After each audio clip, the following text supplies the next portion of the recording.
It's time to look at another fanzine, and today we have FREEZE64 issue 50. So if you've been following the Seymour channel, you'll know that I did a look at the first few issues, many of which came with the collector's card, and as you can see this issue also comes with a special collector's card celebrating 50 issues.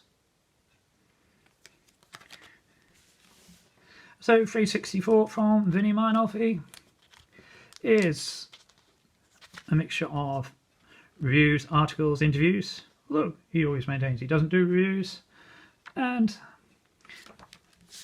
this one obviously has a big feature celebrating 50 issues with photos of the readers and also several of the people who have been interviewed in a magazine. So we can see Andrew Braybrook, Greg Durdle, Tony Pomfret, Roger Keane, Sean Southern, Mark Greenshields, a bit there about the tribute to Ben Dalglish in issue 22, Carl Hornell, Chris Page, Paco Herrera, there's myself at the top there, my Zap64 mug.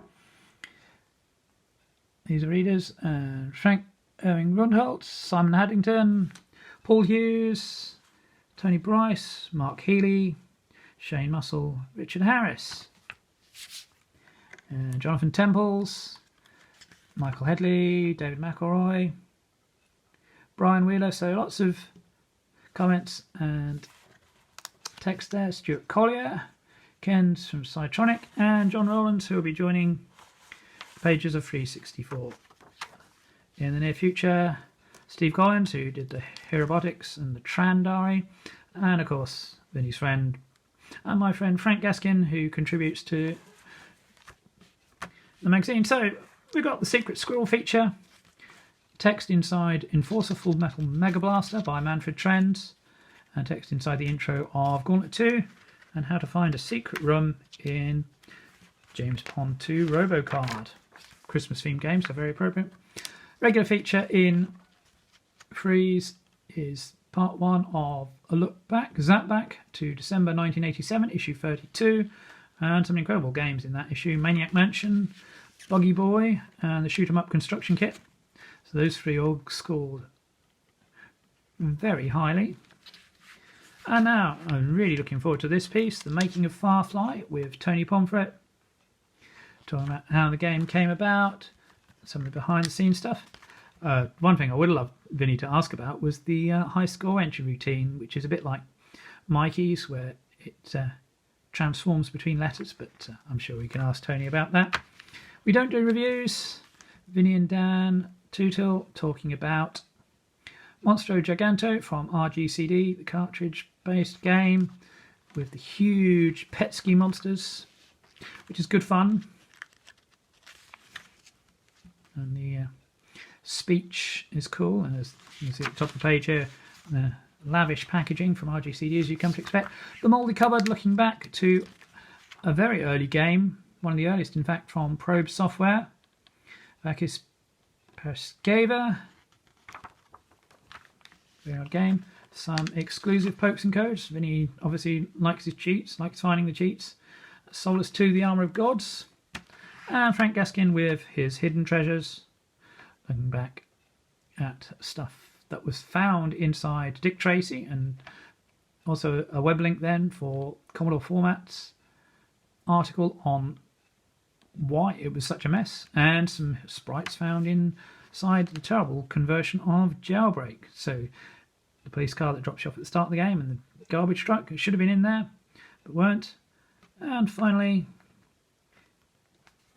there's a remix of the original Auriga title tune from Keith Harvey, who wrote advert on the back for Solus 2, The Armour of Gods. So congratulations to Vinny for reaching 50 issues, I get time, I might do a longer video looking back at some of the issues between, some of my highlights. So next up we have FREEZE64 issue 51, and it's BC Bill from Imagine on the cover, talking to programmer Mark Dawson-Wilding. And let's look inside. So the usual contents.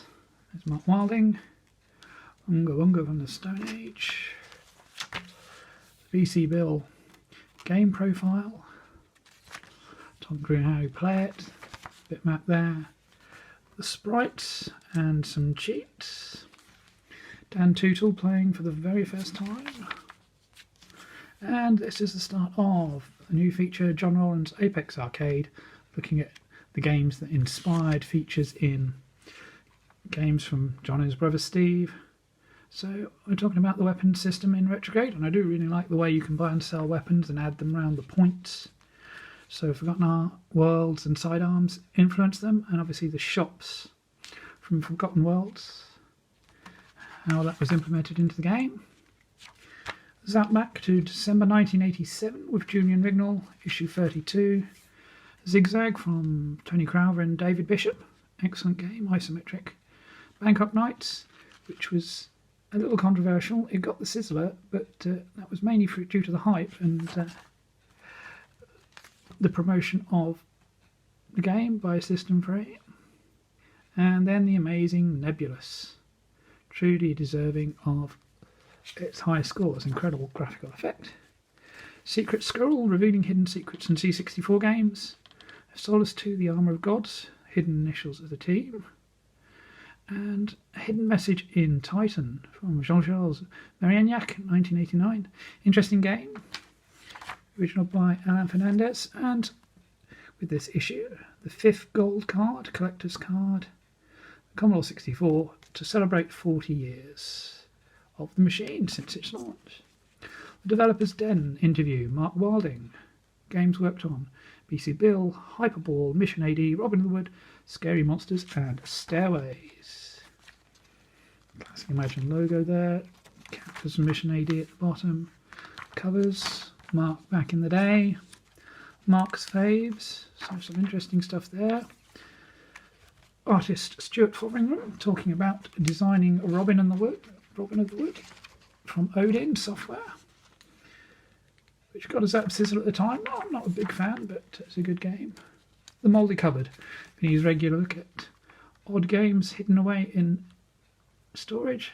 And this is Stairways, again by Mark Wilding, based around a nightclub in Liverpool apparently. Pokes and Codes, USEDX, brilliant shoot 'em up, and a classic poke for ghosts and goblins. Sort Fire and Jump. And part 6 of the making of Tran, a diary from programmer Steve Collins. An interesting drawing there, and some of the sprites he'd designed at that point.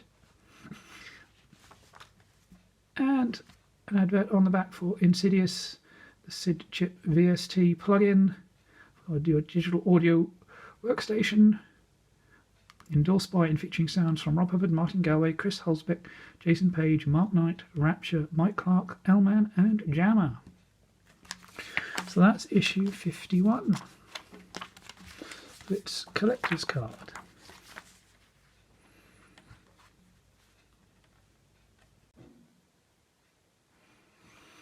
And with a little thank you sticker on the back, it's time to open up the latest issue of the Commodore 64 fanzine, FREEZE64 from Vinny. As you can see, it's a fair cop. We're taking the law into our own hands with PC Fuzz. So this is issue 52, and recently celebrated 50 issues. Also in this issue, load issue 52, Comic 1, and there's the index with the during the making of a photo of Jeff Gammon, who is interviewed in this issue. You're Nicked, editorial from Vinny, and on to the main feature, PC Fuzz. Hello, hello, hello. What's all this then? Profile of the game, A little funny thing here, Vinny's just edited the shop names there. Vinny's Verdict, glancing at the code so you can see the sprites, the music, the character set, and a cheat. John Rowlands from Apex Development, talking about Apex Arcade, inspiration for elements of various games, and so they were talking about the snow in Creatures 2, Torture Trouble, some of the games that inspired it. A technical piece there, linear feedback shift register, how Galaxian did its Starfield, which then informs how they did the Snowfield.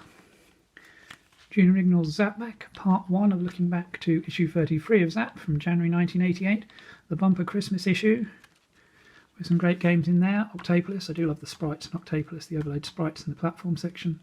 Alternative World games, a lot of fun. And then Combat School, not a fan myself. Driller, amazing game, loved that from the moment I bought it. And Tetris, while the C64 version isn't perhaps the slickest and nicest version, it makes up for it with that amazing Hagar tune. Secret Squirrel, Stairways, some hidden sprites, and International Five-a-Side by David Sowerby from Zeppelin, which has chicken sprites. And the little cheat here that Vinny describes about switching the players for the chicken, you can also do that in International Ice Hockey, and it turns the players into penguins.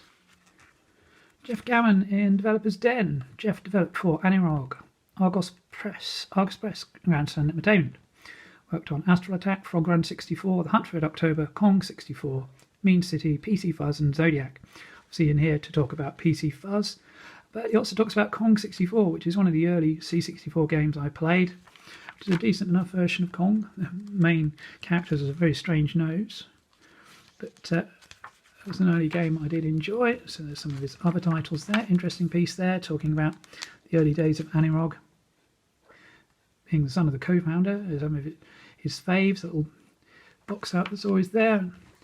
Mining Monty Music, Chris Abbott from cc64audio.com, working on Project Hubbard, doing a history of Rob Hubbard, and in diving through the code, doing some digital archaeology, he found an unused tune, an unreleased tune, an early version of Monty on the Run in the Thing on a Spring driver, and there's some interesting technical detail there and how to access it.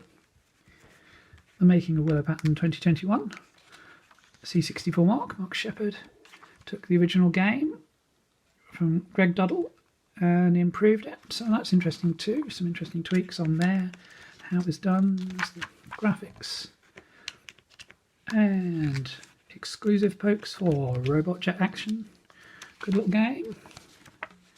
And finally, Diary of a Game, Part 7, The Making of Tran by Steve Collins. Sadly, Tran was never finished, but there's some interesting details there and a glimpse at the graphics.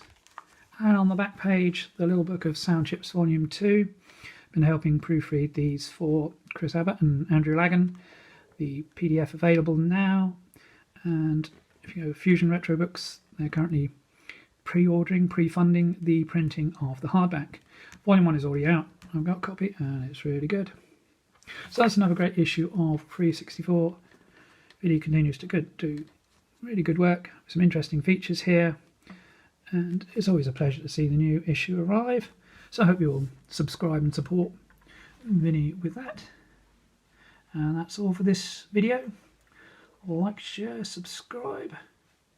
Keep watching for more unboxings and fanzines. And see you in the next video.